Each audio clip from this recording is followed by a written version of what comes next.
Hello, I'm Jay Haley. This video is for Palmore Institute's Art and Society class, and in this video we'll be covering Chapter 2 and we'll be looking at the second half of the chapter. Now, in this video, the title of the chapter was about migration, but one thing that gets focused on a lot is the portraits of people. And we looked in the first half at the portrait from the art exhibit about migration. In this video, we'll be talking about some other portraits. The portraits that is featured in the actual unit is probably the most famous of all. It's the Mona Lisa. But just above that, and this is all going to come out of page number 16, there is a list of vocabulary. It's in the section that is called Skills for Better Description. Again, page 16. And what you'll see in this section is just some words to help you describe the way people look or the way people are acting. So let's take a look at the words. I'll take you through each category, and again, I'll highlight some of the more difficult words. So the first section there is describing someone's body shape. His body shape or her body shape is, and then you'll see in the list of words there is round, fat, thin, broad-shouldered, buxom, soft, etc., etc. There are numerous ways to describe someone's body shape. It's impossible to list them all. However, here's a few good ones. I wanted to highlight the two words that are in bold here. So first one is broad-shouldered. Now, if we describe someone as broad-shouldered, it's really just means the width across their shoulders is quite wide. This guy in the picture here, you'll notice from the tip of his left shoulder to the tip of his right shoulder, it spans quite a distance. It covers a lot of ground. He is broad-shouldered. In this particular picture, the guy looks as if he might be a little bit overweight, but that's not necessarily true of all broad-shouldered people. Being broad-shouldered, you might be a big guy like this, but very often you could be muscular and really very fit. Okay? As long as the distance across the span of your shoulders is large, then you might be described as being broad-shouldered. The second word about body shape, also a little bit of a tricky and funny one, maybe one we don't use a lot, although you might see it written, is buxom. Well, these people are buxom. Buxom, it's usually described, well, it's always described, used describing women.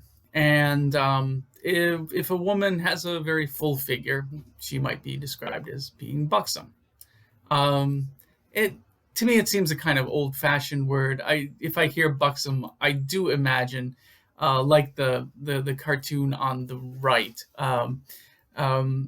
being at Oktoberfest or something, and the beer waitresses are the typical image is that they are buxom.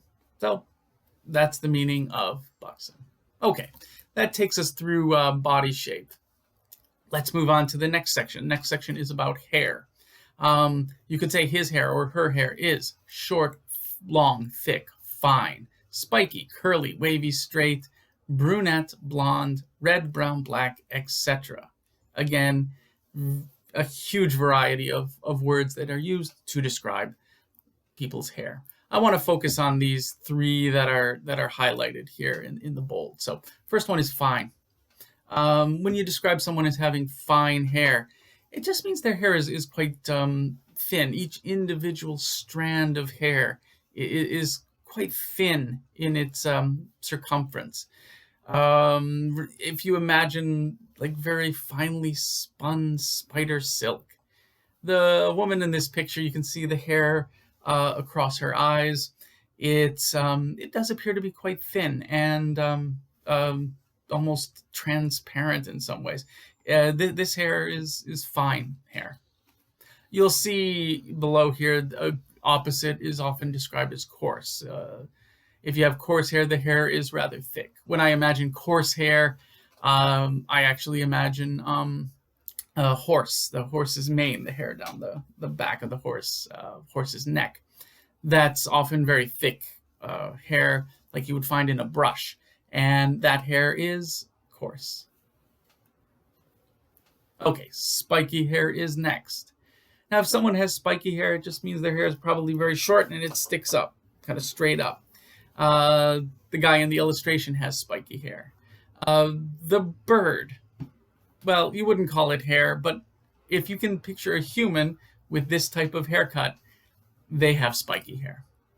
And lastly, I've included the picture of the cactus because a couple lessons ago, I believe in the last unit, we were talking about words to describe objects, and I think the word spiky came up, and at that time I showed you a picture of a cactus. So some very sharp, pointy, sticking up like a spike. It can describe hair as well as cacti. And the last one for the hair section is brunette. This woman is a brunette. It just means someone who has brown hair. I usually hear brunette used to describe women, not men so much. But if someone has hair that is brown, not black, not blonde, brownish hair, you describe them as being a brunette. All right, moving on to the next section. We're talking about skin, or describing someone's skin. So his or her skin is brown, dark, freckled, pale, tanned, wrinkled, smooth, rough, red, rosy-cheeked, glowing. Quite a lot for skin. Again, this is just a short list. Let's focus on these highlighted words. So first one is freckled. Now, this girl is a good example of someone with freckles. When we talk about freckles, they're little dots that will appear typically on the face. And they'll be brownish, reddish in color. Often they come out more when the sun is shining or it's been sunny weather in the summer. And they're just these little spots, usually across the nose, the upper cheeks. And those are described as being freckles. Pale is next. Pale skin is, the skin that is very white, but a little bit not in such a healthy sounding way. If I hear someone looks pale, I imagine they're sick or they were shocked. They saw a ghost or something like that. Here you have this rather gothic looking image, maybe a vampire. That skin, that very white but not glowing and not particularly healthy looking skin, well, that's pale. The next word, wrinkled. Okay. Wrinkled, when we describe someone's skin as being wrinkled, we're just talking about the lines that develop in a person's skin. Now, as a lot of us maybe know or are learning or will know in the future, wrinkles are something that happens with age. So as you get older, your skin tends to become more wrinkled. Rosy-cheeked. These two girls, well, they're looking quite rosy-cheeked. Rosy-cheeked just means you have pink cheeks. The cheeks are pink, rosy colored almost, glowing, rather healthy looking. Often young people will be described as rosy-cheeked. Santa Claus is often described as being rosy-cheeked as well. The last one from the skin section, glowing skin. So it was a little bit hard to find images of glowing skin, but I did find this this image on top where this pod or some kind of plant is glowing. If you can imagine a human skin looking like that, their skin is described as glowing. The guy below, working as a blacksmith, well-muscled, tanned, and his skin almost shines. It almost glows. He's kind of got glowing skin. So if someone looks like that, you can describe them as being glowing. All right. Expressions. Now, when we talk about an expression, we're looking at your facial expression, the way your face is showing some emotion. Here are some words. Unhappy, angry, calm, kind, friendly, warm, happy, tired, indifferent, aloof, and etc., etc. Okay, I want to focus on these last two. So first one, indifferent. When we describe someone's expression as being indifferent, looks a little like this. Not happy, not sad, just don't really care very much either way. I just don't care. I am indifferent. Okay. If you have this expression on your face, you will have an indifferent expression. The second one I wanted to look at was aloof. Being aloof, it's a little tough one to describe, but I think the opposite of aloof makes it a little easier. So the opposite of aloof is to be approachable. Now, if someone is approachable, what we mean is that they appear friendly. They appear ready to start a conversation. They appear to be the kind of person you can just go up to and start talking to. Now, aloof is quite the opposite. They may not be unfriendly, but they just don't seem to want to engage in a conversation. The woman in this picture, she's deeply reading her book. She's interested in that. You probably wouldn't go up and try to start a conversation with her. She's doing something else. Right now, her expression, her posture is somewhat aloof. All right, the last section we're going to look at is going to be about someone's gaze. So actually, let's just start with the word gaze and talk about what that means. When we speak of a gaze, we're talking about the way you are looking at something, the way you're deciding to look at something. Maybe you're looking at it quickly, or you're taking your time and looking at something very carefully, studying it. But you are deciding how to look. It's not just a casual look. I'm actually deciding. I'm choosing to look in this way, to use my eyes in this way. All four of these people seem to be gazing in some way. Some gazing at the viewer or at you. In the bottom left, the woman looks like she might be gazing at the clouds. Okay? So that's a gaze. It's a way of looking. Let's talk about some words describing people's gazes.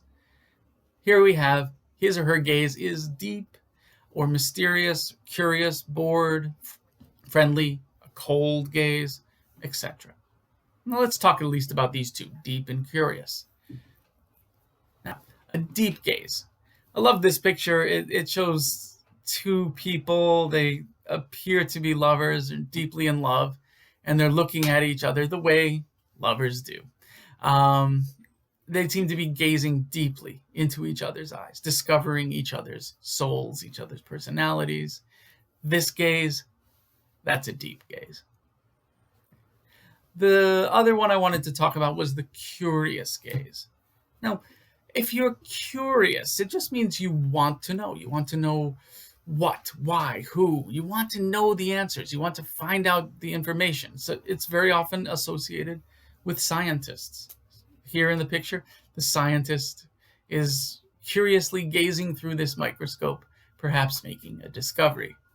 Now, similarly, the cat on the right. I'm going to imagine this is a large cat, a great cat, maybe a jaguar. And that cat is gazing at something with curiosity, perhaps lunch. So when you talk about a curious gaze, it's when people are showing that they're very interested in something just with their eyes. All right, that covers all the words for that section. So to finish up, let me assign you some homework. The homework on this week, I'd like you to write a paragraph once again. There are two options. One, if you are new to the class and are just joining and haven't done a description of Mona Lisa, this is for you. It's the top one. Describe the person in the painting, Mona Lisa. Okay, describe her, what she looks like, what she's doing, how does her skin look, her gaze. Is certainly a lot to be said about that. If you have already done this part of the class, here's the homework for you. Okay, it's at the bottom of the page.